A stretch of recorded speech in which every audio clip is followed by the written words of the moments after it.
Buenas noches, hermanos y hermanas.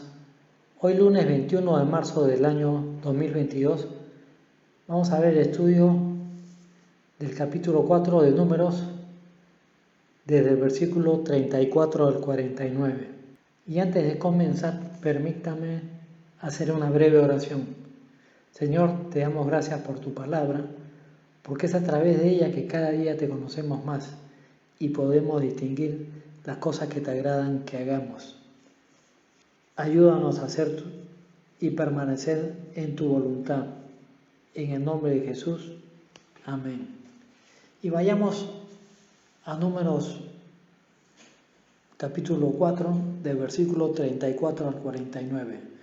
Moisés pues y Aarón y los jefes de la congregación contaron a los hijos de Coab por sus familias, según la casa de sus padres, desde el de edad de 30 años arriba hasta el de edad de 50 años, todos los que entran en compañía para ministrar en el tabernáculo de la reunión.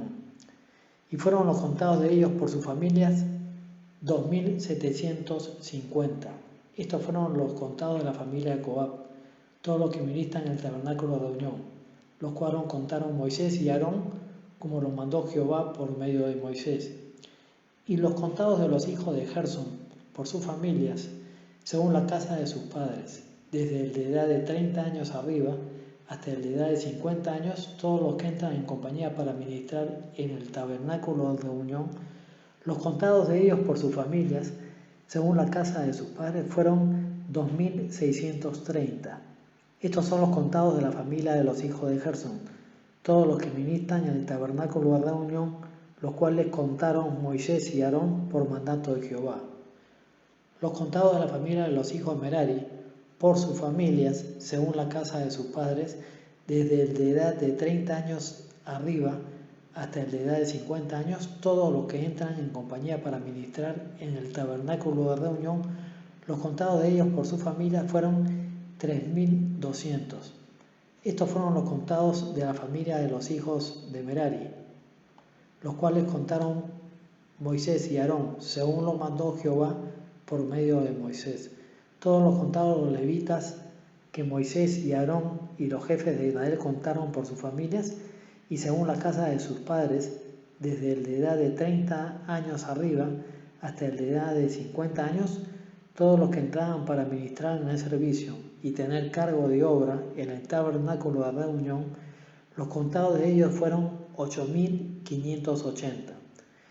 Como lo mandó Jehová por medio de Moisés, fueron contados, cada uno según su oficio y según su cargo, los cuales contó él como le fue mandado. Se contaban las 3 tribus y se entregaban los mejores años de los hombres, de 30 años en adelante hasta los 50 para servir en la tienda de reunión. El Señor se aseguraba que cada uno recibiera su trabajo, según su ministerio a cargo. No había lugar para planes ambiciosos, un espíritu competitivo, ni rivalidad por sus obligaciones. Todos debían trabajar con una relación armoniosa los unos con los otros y en sumisión diligente a sus compañeros, los sacerdotes. Esto anticipaba las relaciones interdependientes y de apoyo mutuo que deben existir en la iglesia primitiva. Y si vamos a 1 Corintios capítulo 12, del versículo 14 al 31, dice: además, el cuerpo no es un solo miembro, sino muchos. Si dijere la pie, porque yo soy mano, yo no soy del cuerpo, porque eso no será del cuerpo. Y si dijere la oreja, porque yo no soy ojo, no soy del cuerpo, por eso no será del cuerpo. Si todo fuese ojo, ¿dónde estaría el oído? Si todo fuese oído, ¿dónde estaría el olfato? Mas Dios ha colocado los miembros, cada uno de ellos, en el cuerpo como Él quiso. Porque si todo fuera un solo miembro, ¿dónde estaría el cuerpo? Pero ahora son muchos los miembros, pero el cuerpo es uno solo. Ni el ojo puede decir a la mano, no te necesito, ni tampoco la cabeza a los pies, no tengo necesidad de vosotros. Antes bien, los miembros del cuerpo, que parecen más débiles, son los más necesarios, y aquellos del cuerpo que nos parecen menos dignos, a estos vestimos más dignamente. Y los que en nosotros son menos decorosos, se trata con más decoro, porque los que en nosotros son más decorosos no tienen necesidad, pero Dios ordenó al cuerpo dando más abundantemente honor al que le faltaba, para que no haya desavenencia en el cuerpo, sino que los miembros todos se preocupen los unos por los otros, de manera que si un miembro padece, todos los miembros se duelen con él, y si un miembro recibe honra, todos los miembros con él se gozan. Vosotros pues sois el cuerpo de Cristo, y miembros cada uno en particular. Y a unos puso Dios en la iglesia, primeramente apóstoles, luego profetas, los terceros maestros, luego los que hacen milagros, después los que sanan, los que ayudan, los que administran, los que tienen don de lenguas. ¿Son todos apóstoles? ¿Son todos profetas? ¿Todos maestros? ¿Hacen todos milagros? ¿Tienen todos dones de sanidad? ¿Hablan todos lengua? ¿Interpretan todos? Procurad pues los mejores dones. Mas yo muestro un mejor camino más excelente. Y Filipenses 4, capítulo 4, el versículo del 11 al 16 nos dice lo siguiente. Dice: no lo digo porque tenga escasez, pues he aprendido a contentarme, decía Pablo, cualquiera sea mi situación. Sé vivir humildemente y sé tener abundancia. En todo y por todo estoy enseñado. Así que para estar saciado, como para tener hambre, así para tener abundancia, como para padecer necesidad. Todo lo puedo en Cristo que me fortalece. Sin embargo, bien insistes en participar conmigo en mi tribulación. Y sabéis también vosotros, oh filipenses, que al principio de la predicación del Evangelio, cuando partí de Macedonia, ninguna iglesia participó conmigo en razón de dar y recibir, sino vosotros solos. Pues aún a Tesalónica me enviasteis una y otra vez para mis necesidades. Y en Primera de Pedro, capítulo 4, versículo del 10 al 11 nos dice: cada uno según el don que ha recibido, ministrélos a los otros, como buenos administradores de la multiforme gracia de Dios. Si alguno habla, hable conforme a la palabra de Dios. Si alguno ministra, ministre conforme al poder que Dios da, para que en todo sea Dios glorificado por Jesucristo, a quien pertenece la gloria y el imperio por los siglos de los siglos. Amén. Y tanto la tribu de Coat como la tribu de Gerson y Merari tenían un ministerio bastante coordinado. Y esto lo vimos en la clase anterior. Ellos formaron clanes y cada uno se le asignó diferentes responsabilidades. Cuando se erigió el tabernáculo en el centro del campamento israelita, los coatitas debían cuidar los utensilios, el arca, la mesa, el candelabro, los altares, los utensilios del santuario con que ministran, el velo y todo el servicio. Los coatitas tenían que llevar las cosas santas del tabernáculo. Todas las cosas santas había que cubrirlas, no solo por seguridad y respeto, sino para impedir que se vieran. Esto no solo indicaba la reverencia debida a las cosas santas, sino también el misterio de las cosas significadas por los tipos y la oscuridad de la dispensación. Pero ahora, por medio de Cristo, la situación ha cambiado y se nos exhorta a acercarnos confiadamente al trono de la gracia.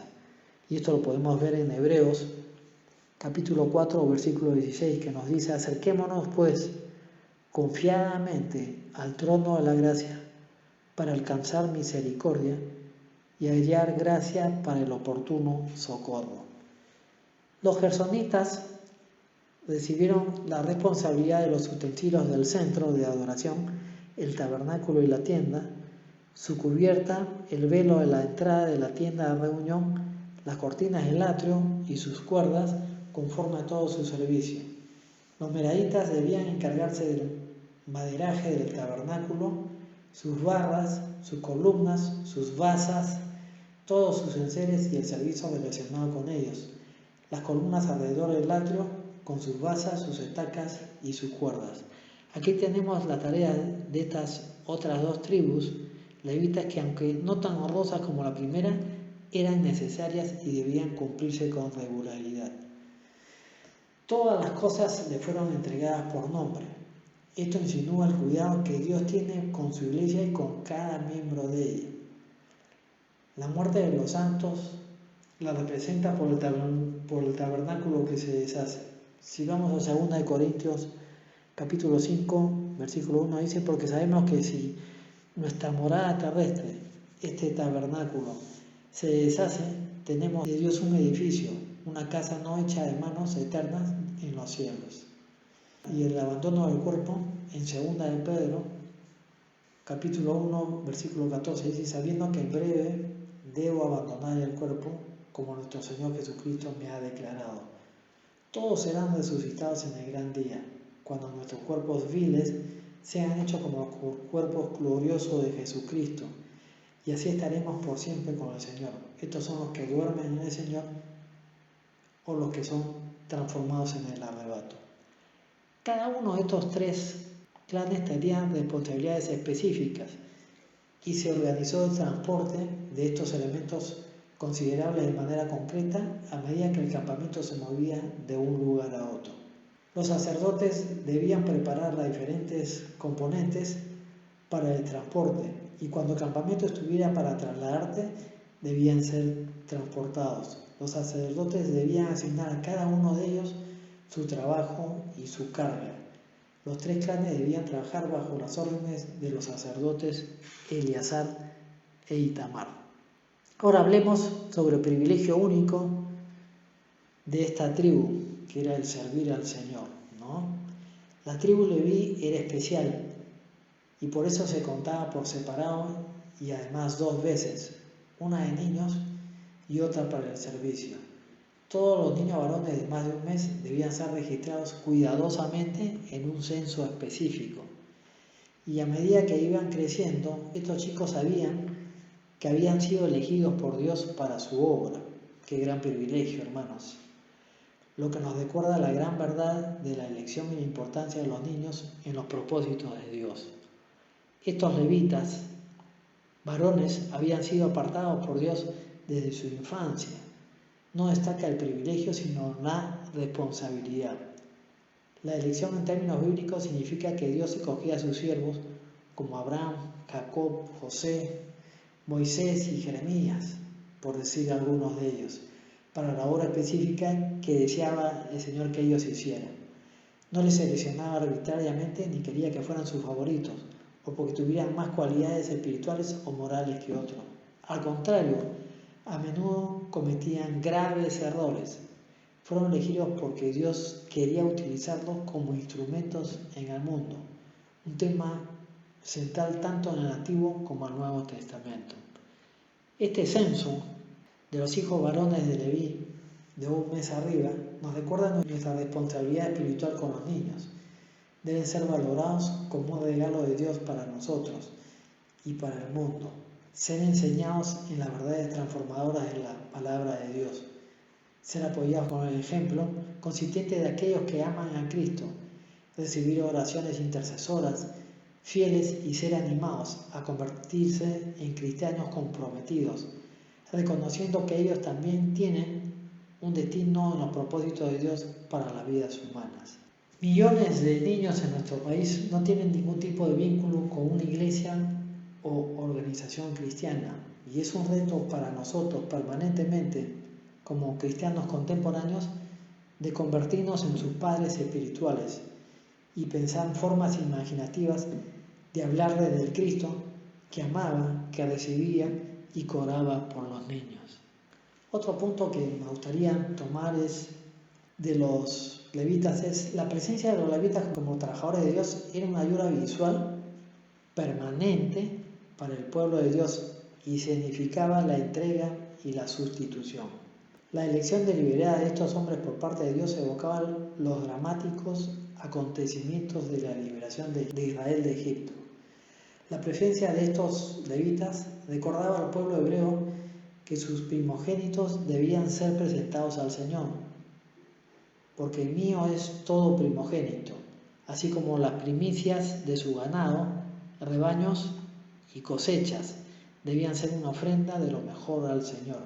El hijo primogénito debería ser entregado a Dios. Antes que tomar todo lo primogénito de todas las familias, de todas las tribus, los hijos primogénitos de Leví debían ser entregados al Señor en su lugar. Cuando se contó el número de varones de Israel, se encontraron que se excedía al número de varones levitas disponibles en 273, así como se hizo necesario recoger una suma de dinero para cada uno para la redención de los demás israelitas por el trabajo en el tabernáculo y su ministerio. Esta ofrenda de los primogénitos se relaciona deliberadamente con su liberación milagrosa de la esclavitud. El día que herí a todos los primogénitos en la tierra de Egipto, consagré para mí a todos los primogénitos de Israel, desde el hombre hasta el animal. Míos serán, yo soy el Señor. Y esto lo podemos ver cuando el Señor hirió a los primogénitos en la tierra de Egipto. Él consagró a todos los primogénitos de las tribus de Israel para el Señor, pero eligió finalmente a los primogénitos de Leví para que justamente reemplazaran a todos los demás. Los padres de Israel, bendecidos por el regalo de su primer hijo, debían pagar dinero de redención por el trabajo en el tabernáculo. Les recordaban que aquellos levitas estaban llevando a cabo un servicio en lugar de sus hijos, actuando como sustitutos por la población entera de varones primogénitos de Israel. Los levitas eran un recordatorio permanente para Israel de estos dos grandes principios espirituales, de entrega y de sustitución. Los cristianos en particular, estas dos verdades que van de la mano, recordando que en la encarnación Jesús se ofreció totalmente a la voluntad de Dios al venir a este mundo para llevar a cabo nuestra salvación. Si vamos a Hebreos 10, capítulo 10, de versículos del 5 al 7, dice: por lo cual, entrando en el mundo, dice, sacrificio y ofrenda no quisiste, mas me preparaste cuerpo, holocausto y expiaciones, por el pecado no te agradaron. Entonces dije, he aquí que vengo, oh Dios, para hacer tu voluntad. Y renovó aquella ofrenda de sí mismo repetidamente, hasta que al final se entregó en la cruz como sacrificio vivo, perfecto, expiatorio por nuestros pecados. Él tomó el juicio y el castigo que nos correspondía a cada uno de nosotros como pecadores y se convirtió en nuestro sustituto a través de su entrega total. Y finalmente, permítame hacer unas reflexiones de estos primeros capítulos. Al reflexionar acerca de estos primeros capítulos, miramos más allá de los registros de números, formalidades sacerdotales y requisitos ceremoniales para ver el retrato inspirador del Dios que estableció estas estipulaciones. Estos censos y normas son un escenario extraño para nosotros en una cultura diferente, pero la enseñanza acerca de que Dios que está detrás de este material introductorio es igual de crucial para hoy en día que para su tiempo. Antes de comenzar su viaje por el desierto, se les recordaba la naturaleza y los atributos de Dios que les estaban guiando hacia una nueva tierra. Y podemos ver en primer lugar que Dios habla. El Señor le habló a ellos en el monte de Sinaí, en su campamento en el desierto, al pie del monte, y seguiría hablándoles a través de su siervo Moisés durante sus viajes y a lo largo de la historia. Su palabra, la palabra del Señor, siempre debe ser escuchada, creída, valorada, obedecida y compartida. En segundo lugar, Dios es poderoso. Estaba allí en el monte de Sinaí, comunicándose con ellos un año después de su salida de la tierra de Egipto. Ese es el lenguaje de redención. Era un pueblo único a quien Dios había actuado de guía, de libertador, de guerrero y proveedor. No tienen que tener temor del futuro.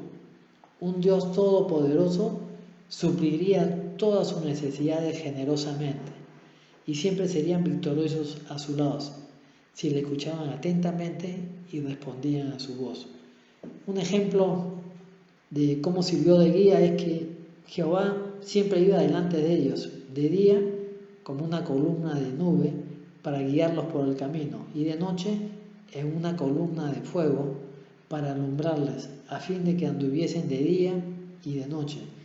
Nunca se apartó de delante del pueblo la columna de nube de día, ni de noche la columna de fuego. Igualmente Dios actuó como su libertador. Moisés dijo al pueblo: no temáis cuando vayan a cruzar mar rojo, estad firmes y ved la salvación que Jehová hará hoy con vosotros, porque los egipcios que hoy habéis visto, nunca más para siempre los veréis. Y todo el ejército de Faraón que perseguían a los israelitas murieron sepultados en el mar. Dios siempre actuó como guerrero, Él peleaba siempre la batalla con ellos, y finalmente Dios había actuado como su proveedor. Me acuerdo que cuando ellos llegaron a Mara, no pudieron beber el agua, porque eran amargas, por eso le pusieron el nombre de Mara. Entonces el pueblo murmuró contra Moisés y dijo: ¿qué hemos de beber? Y Moisés clamó a Jehová, y Jehová le mostró un árbol. Y echaron el árbol a las aguas, y las aguas se endulzaron y pudieron beberla. En tercer lugar, Dios es fiable. Contar la población masculina de Israel era un testimonio extraordinario de que Dios era fiel en mantener sus promesas. Cuando los israelitas entraron en Egipto, Jacob y sus hijos eran un total de 70 personas que habían llegado de la tribu de Israel. Cuando recién fueron rescatados de Egipto, ese número había aumentado de una forma colosal, lo que había resultado incomprensible para Abraham cuando no tenía hijos y se había hecho gloriosamente real para Moisés. ¿Se acuerdan cuando el Señor le dijo a Abraham que iba a tener una descendencia mucho mayor que no le iba a poder contar, así como las estrellas o así como la arena en el desierto? Bueno, Dios cumplió su palabra. Y lo que dijo Dios había ocurrido. Su pueblo era imposible de contar, como los granos de arena del desierto o las estrellas en la noche. Con esta confianza debían marchar ellos de su destino prometido. En cuarto lugar, Dios es soberano. Había escogido a Moisés y a Aarón como sus siervos para esta empresa, y también había establecido que otros miembros varones de la tribu Leví fueran sus ayudantes. A saber siempre lo que es mejor, Dios en su gracia hace planes para su pueblo creyente, y siempre deben de confiar en que cuando obra soberanamente con ellos, continuamente está actuando con misericordia. En quinto lugar, Dios está presente. Que fuera soberano no significa que Dios estuviera distante de su pueblo, ¿no? Siempre estuvo junto a ellos en su campamento, y una verdad que se capta gráficamente en el lugar central que se otorgaba a la tienda de reunión, donde se manifestaba su presencia en medio de ellos. En medio del tabernáculo siempre se manifestaba la presencia del Señor, y todas las tribus podían verlo en forma detallada. Y en último lugar, Dios es santo. Dios estaba presente, pero no debían abusar de ello comportándose de una forma despreocupada o irreverente. Los detalles prácticos de la disposición del campamento aseguraban que todos los hombres, mujeres y niños hebreos fueran conscientes de la distancia adecuada que había entre su Dios y su pueblo. Dios estaba enseñándoles a su pueblo que su presencia trae bendición si se le obedece y se le honra, pero juicio si se le trata con irreverencia y deshonra. Pero hoy podemos acercarnos confiadamente al trono de su gracia, como resultado de un nuevo pacto, siendo nosotros su pueblo hoy redimido. Y quisiera acabar con unas palabras que dijo Moisés, refiriéndose a los levitas, dijo Moisés: ellos enseñarán tus juicios a Jacob y tu ley a Israel. Pondrán el incienso delante de ti y el holocausto sobre tu altar. Bendice, oh Jehová, lo que hicieren, y recibe con agrado la obra de sus manos. Que el Señor lo bendiga, hermanos.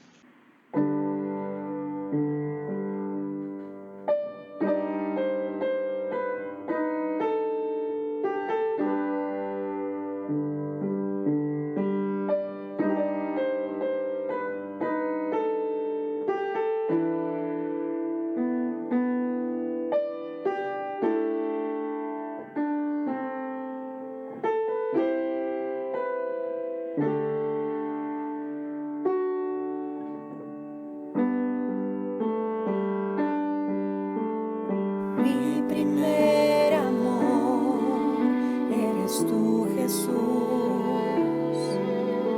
Mi alma anhela agradarte. Mi primer amor eres tú, Jesús. Mi alma anhela agradarte. Quiero ser fiel